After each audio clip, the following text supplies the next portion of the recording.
Oh boy. And I'm going to be heavily interested in this match. yeah, no, obviously being an offshore, you probably should be. As we are getting everything situated here for what is a tower control on Camp Triggerfish. I believe the score is already 1-0. And we'll be going ahead and getting started here.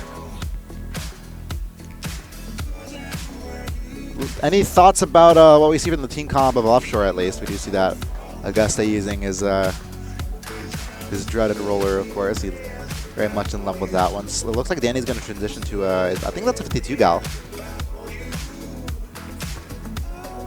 And Sorry there, I'm having trouble trying to get the stream up. yeah, no problem. Yeah, take your time, dude. Match hasn't started yet. We are 1-0 into it. It looks like this, yeah, the teams here were able to get started really quickly here, so apologies for getting this one at the last second, guys. As it is right now. Yeah, so far so good for Offshore. Taking game one in what was a relatively quick one. They were able to actually clean sweep them there. And right now they're going to be headed into game two. Camp Triggerfish, I believe.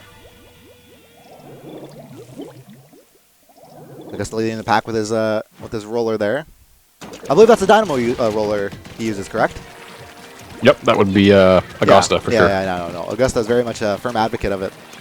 And although the roller is very much considered to not... What the hell was Sly doing? There was a suction bomb right in front of him, and he goes down to it, and it looks like Tentattack will be taking the lead there. What the hell was Sly doing? He... Oh my goodness, I'm going to give him so much crap about that one. Tentattack able to get a little bit of a lead here. Kraken searching around for any of the Offshore members here, but it looks like Sly will be able to get rid of at least the Kraken user. They're able to get 1, 2. Tentattack going down, and it looks like they're at a massive disadvantage right now. At least temporarily. So I'm off to the side, but Sly is going to be able to take care of him, surely. And Offshore should be able to get the lead with this one. Yeah, they've taken a little bit of a lead here. A minute into this match. They do have set up a wall. Nice wall right by the wall there. A little wall right next to the wall, at least. Sly with his Kraken ready. He's going to stay on and be able to push his towers as far as possible. Looks like Tentattack is able to survive and get rid of one of Offshore, but so far Sly has remained uncontested here. Staying on the tower, and he's going to stay on it with his teammate as well. Astral here as a Kraken. At the ready, he's going to go ahead and activate that Kraken, but it looks like he's going to get pushed off immediately after it. And down goes Sly. They were able to get a good push. They're still pushing even without the Kraken. We did hear a special being used by the likes of Sly's teammate Astral, and he's able to use the Splat Bombs to be able to stay on at least for a little bit, but it's not going to last him for too long. And Tentattack able to finally get a little bit of a push here onto the tower.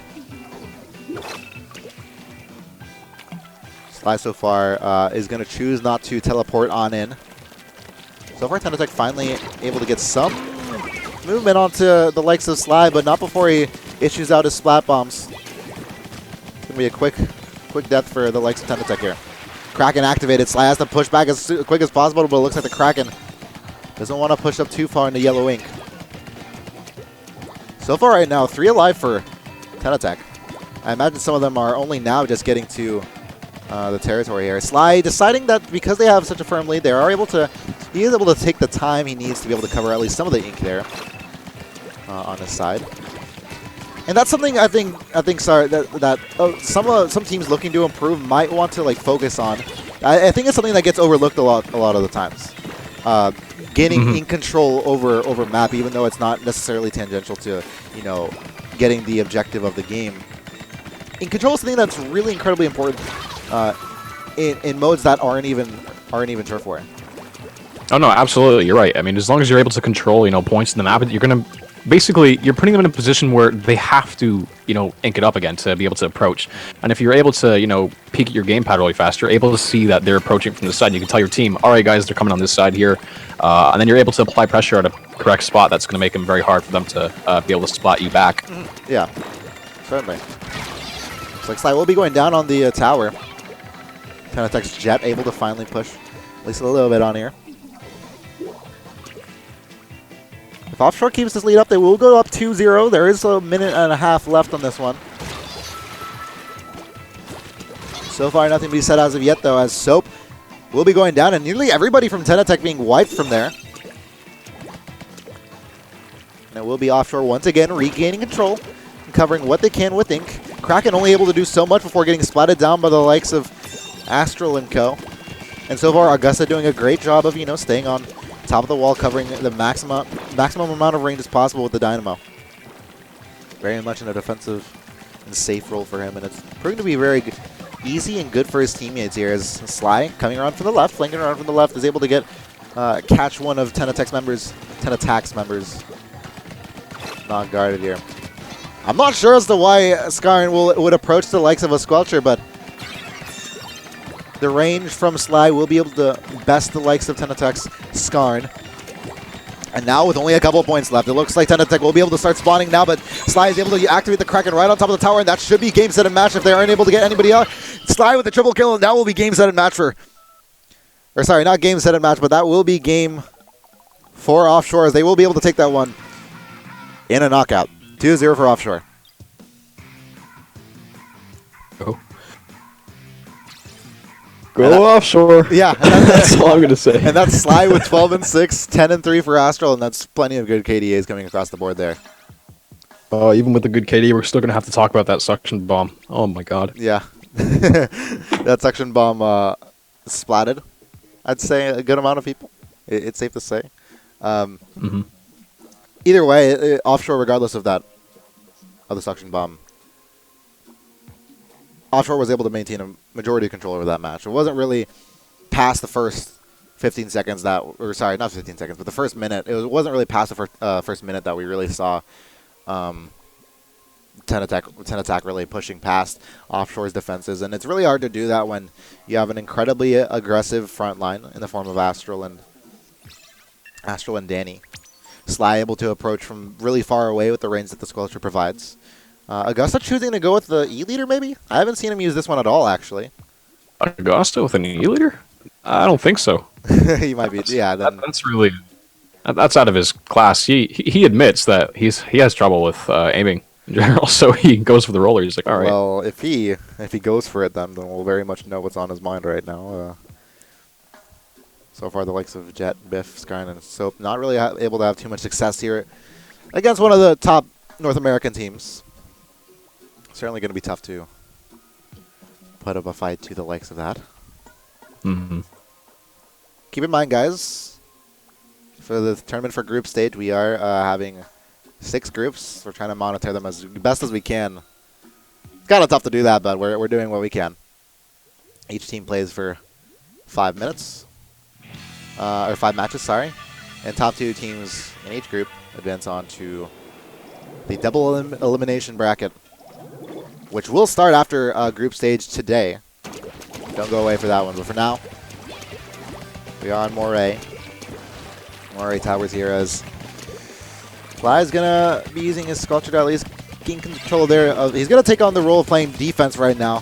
Going to try to get rid of the wall that's currently on the tower, and it looks like he's able to get 2 of them after he burst past the wall. It looks like Tentattack wasn't exactly ready for that one and didn't really regard the power that the Sculpture has in getting rid of the wall really quickly from very far away. Now Sly on top of the tower now. He does have the Kraken available, and they will take a quick lead.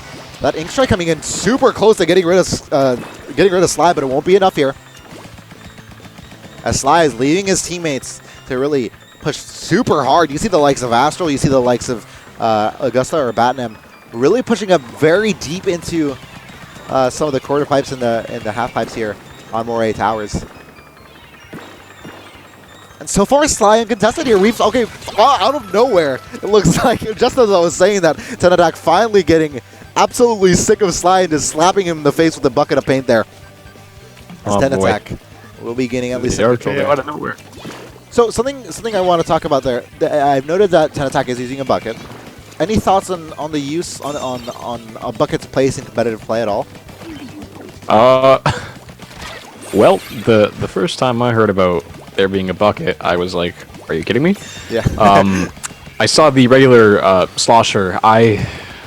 It was very debated at first, but then I think a lot of people were just saying, for competitive viability, the slosher isn't too insane. I mean, if you're able to, work really well with your CQC positioning, then you might be able to do some work with the Slosher. But I think with the release of the Tri-Slosher, oh boy, the setup, the specials, and the sub on that thing are really do some heavy. But that's the best part of it, I think. And that's the concern of a lot of people that like the Tri-Sloshers, that these special the bubble. Are you kidding me on this thing? But yeah, it's yeah. It's like when I heard about the Deco, right? I was like, are you kidding me? Yeah. Like, rip TC. Yeah. The thing is, Tri-Slosher, of course, isn't. Oh my goodness, Sly. He pushes up into a group of 4 people and immediately dies to them. Tentattack trying to find another way around this one, as they're going to decide not to go from Sly's right side, but instead go towards the left side, where there is a little bit of an Inkzuga. They're going to have a little bit of trouble on this one, as all of Offshore seem to be alive, but in a very clustered spot. They might be able to do something about this if the Kraken is pushed off. It looks like the Kraken will be pushed off, at least for a little bit. Tentattack may be able to survive this one. No, they are going to go down, and it's going to be a quick 3-0 sweep for the likes of Offshore here. As expected. Yeah, as expected. Good games to both sides, but that will be Offshore taking a quick one. And Sly certainly proud of his teammates after that one, as I believe they will be improving to 2-0 in the group standings here.